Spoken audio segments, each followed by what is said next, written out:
Friends, welcome to today's video. Today is a requested video that I have figured out on how to do it for so long, and here we are. There is the world trend and culture of freezer cooking and freezer, make ahead meals and all that. That is definitely not me. I am into getting my ingredients right, whether I am going to be freezing them or keeping them in the fridge. I prefer to have the ingredients ready and then I can cook whenever that I want to.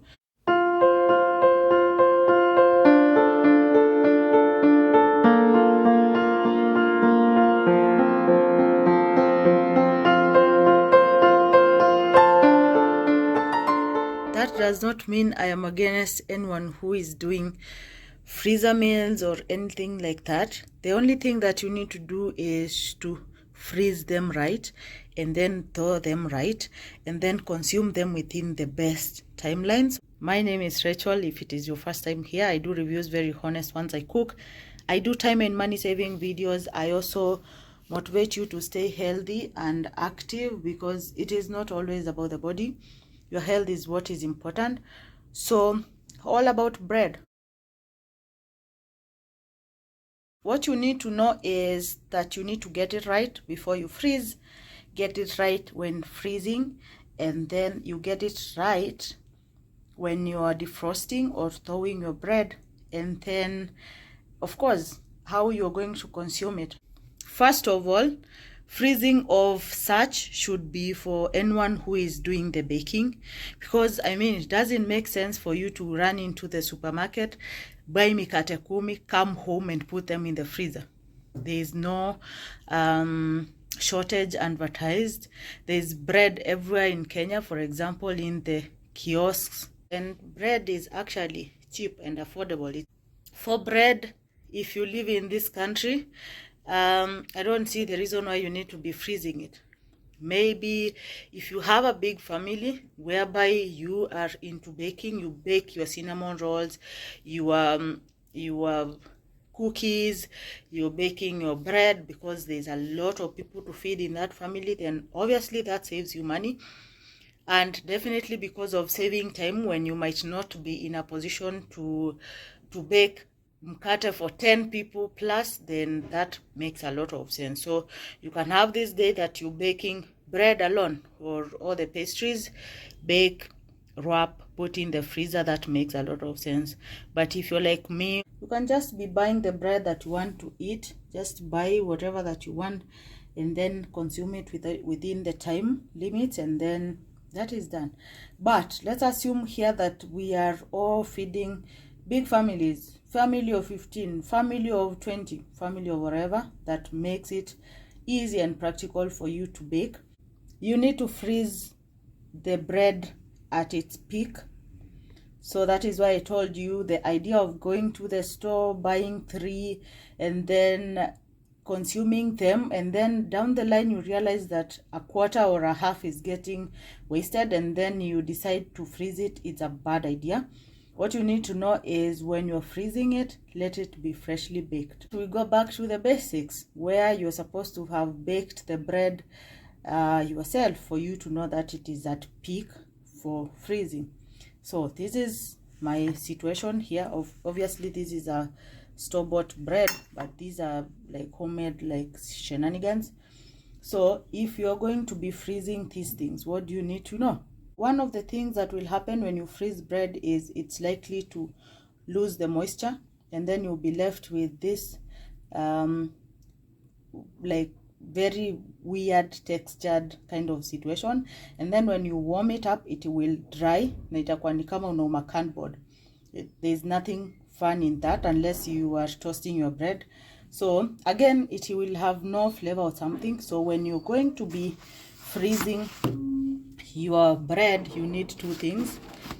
One of them is a baking paper or a wax paper, or simply put parchment paper. You need parchment paper, and what you need to do is rarua the paper, wrap your bread, and then after you wrap your bread, you put it in a Ziploc bag. You save the moisture, okay, and your bread will not be like having that weird or whatever texture. Then make sure that you seal it completely, seal the bag completely, put in your deep freezer. Now when you need to use your bread, what options are there and what are you going to do? Remove your bag from the freezer, get it into the fridge maybe the night before is very much necessary.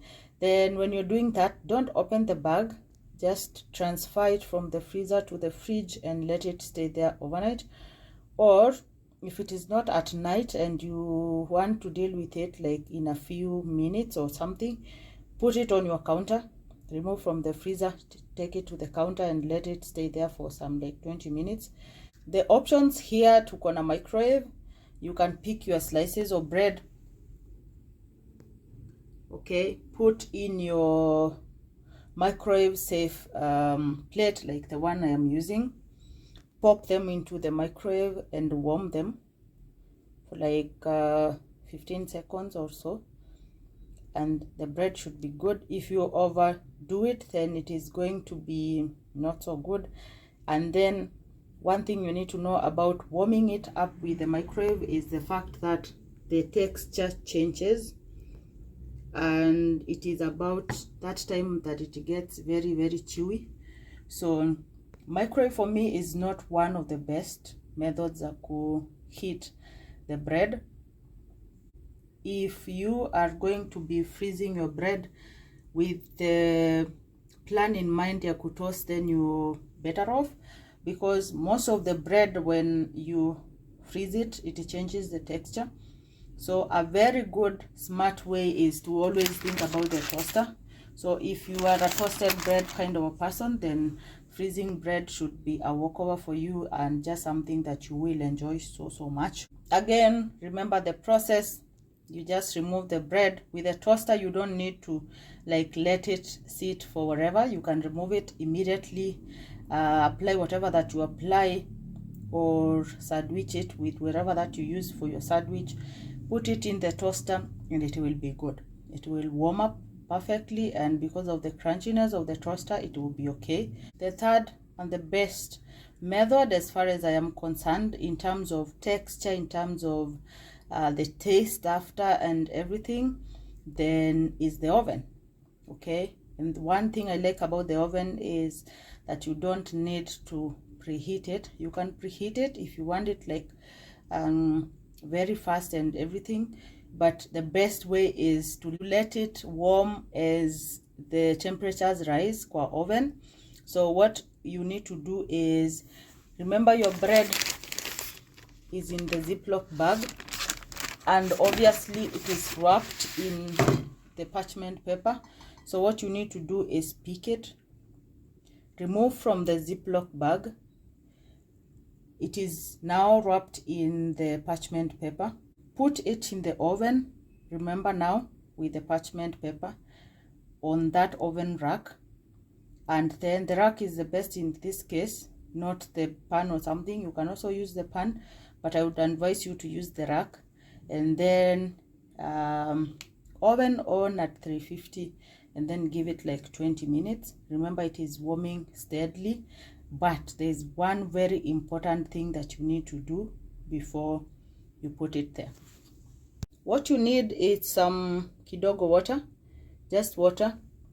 Drizzle kidogo water on your bread, and then replace the parchment paper and then put it there.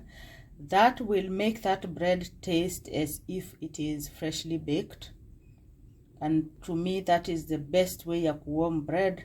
Also a tip, note that it is better to freeze a bread that is already sliced, because it is going to be easier for you to use it.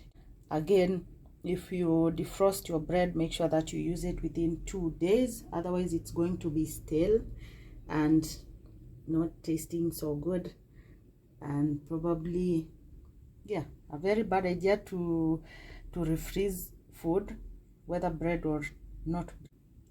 If you are going to choose to go this road of like massive baking and freezing your bread, then you can do so. Make sure that you get it right. Freeze the fresh ones and then freeze the right way, and then when you defrost, do it the right way, and don't forget to consume within the best timelines, because you don't deserve to eat things that are not in good condition for whatever reason, whether saving money or saving time. That would be a very lame excuse. There is a lot of requests here, breakfast options, and I will do a video very soon. Hopefully I will give you like good options, just to deviate from bread, mandazi, pancakes, and just a fun way of doing things around in the future.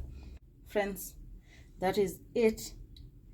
Before you freeze, when you're freezing, and after you freeze your bread, how you're going to be defrosting it. What do you think about today's video? Let me know in the comment section. It is where we do that. Please like, share, comment, and don't forget to subscribe to my channel. My name is Rachel, in case you forgot. I'll see you in my next one. Remember, it is Mondays, Wednesdays, and Saturdays, 1 p.m. Nairobi time. Go ahead.